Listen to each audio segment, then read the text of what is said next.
नमस्कार दोस्तों, stock market studies में फिर से एक बार आपको बहुत-बहुत स्वागत है। तो आज यहाँ पे मैं डिस्कशन करूँगा कुछ इम्पोर्टेंस कंपनी के अपडेट के बारे में, कुछ इम्पोर्टेंस कंपनी के डिटेल्स के बारे में।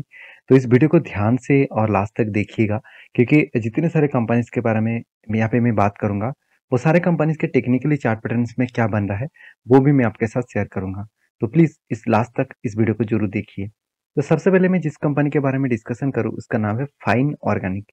देखिए फाइन ऑर्गेनिक नाम से ही आपको देखने को मिला ये कंपनी कितने फाइन है वो तो मैं आपको दिखाऊंगा।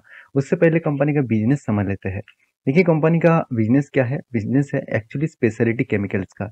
तो कंपनी केमिकल सेक्टर से बिलोंग करते हैं और कंपनी स्पेशलिटी केमिकल्स मतलब कंपनी देखिए तो फूड्स इंडस्ट्रीज में, प्लास्टिक इंडस्ट्रीज में, साथ ही साथ cosmetics, coating and other speciality अलग अलग अलग वेरियस इंडस्ट्रीज के ऊपर कंपनी काम करते हैं। इसका बिजनेस मॉडल्स बहुत स्ट्रांग है। आज इस कंपनी का हालत खराब इसलिए है क्योंकि कंपनी का जो प्रोडक्ट है उसका मार्केट में डिमांड कम हुआ है और डिमांड कम होना और उसके साथ साथ रॉ मटेरियल्स का प्राइस इंक्रीज होना, ये दोनों ही कंपनी के लिए खतरा बन चुके हैं। तो इसीलिए देखिए कंपनी का जो हालत है अभी, हालत दिखा दूं तो कंपनी का जो क्वार्टरली जो रिजल्ट है वो पिछले सालों की तुलना से इस बार कंपनी का सेल्स डाउन हुआ। कितना डाउन हुआ? देखिए 748 करोड़ से घट के हो चुके 547 करोड़। और सिर्फ ये इस बार नहीं हुआ, जो क्वार्टर का जो फोर्थ क्वार्टर था 2023 मार्च के जो क्वार्टर था, उस टाइम में भी कंपनी का सेल्स डाउन हुआ था।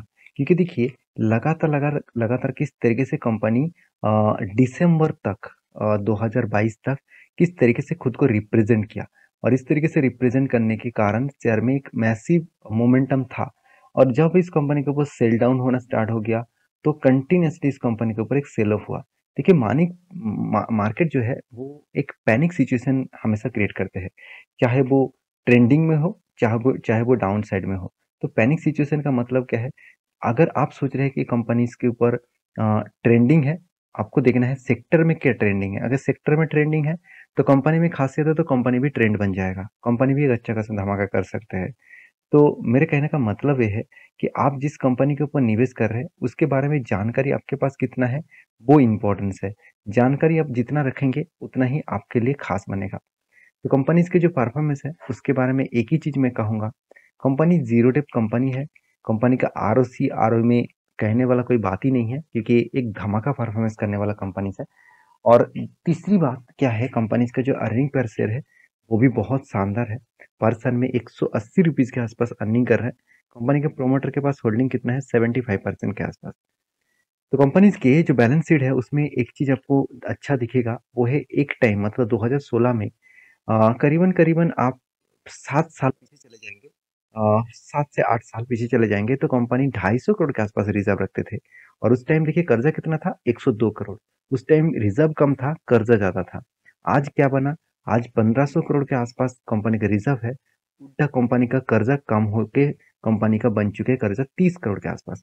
तो यही होता है कंपनी के ऊपर एक हाई ग्रोथ, मतलब कंपनी मैनेजमेंट अच्छी तरीके से कंपनी को रिप्रेजेंट करते हैं, अच्छी तरीके से कंपनी को हैंडल कर रहे हैं और इस बेसिस में कंपनी का जो ग्रोथ होने का चांसेस है वो फ्यूचर में बहुत ज्यादा होगा।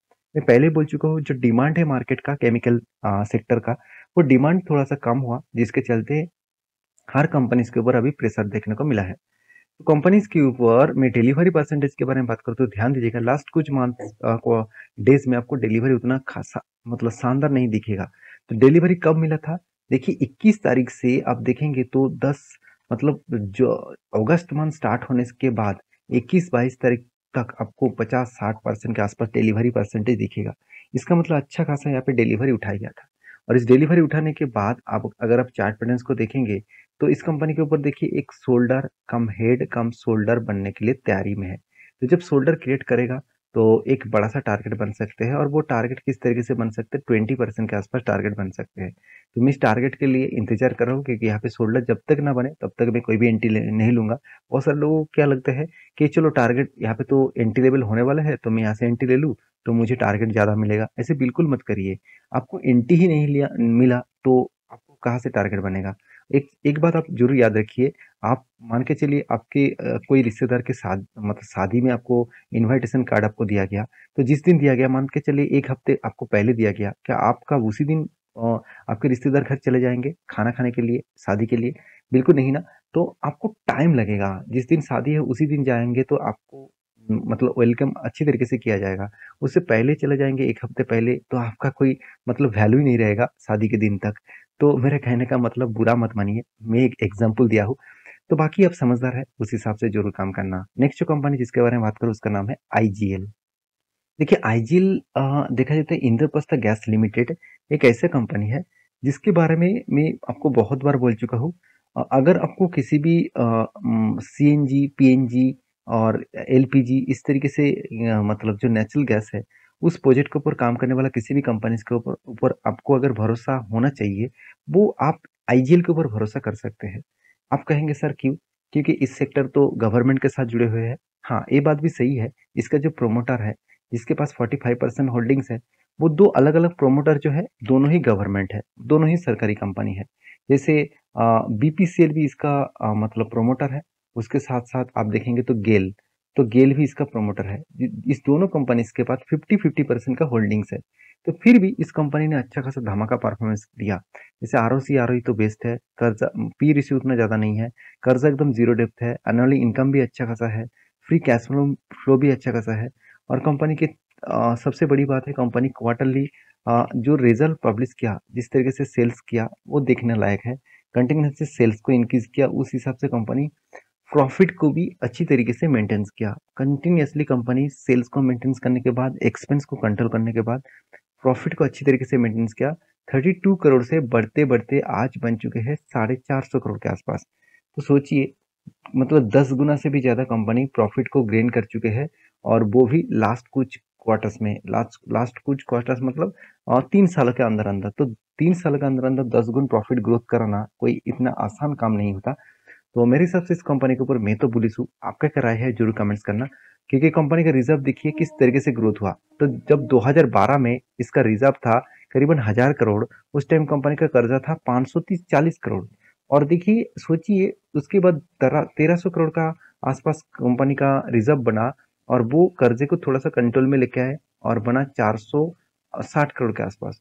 उसके बाद देखिए धीरे-धीरे करके कंपनी बीच में तो ज़ीरो कर्जा हो गया था 2016, 17, 18 में। उसके बाद फिर से छोटा-मोटा कर्जा लिया गया। तो पॉइंट ऑफ व्यू से यही बात कहूँ तो कंपनी के ऊपर खासियत है।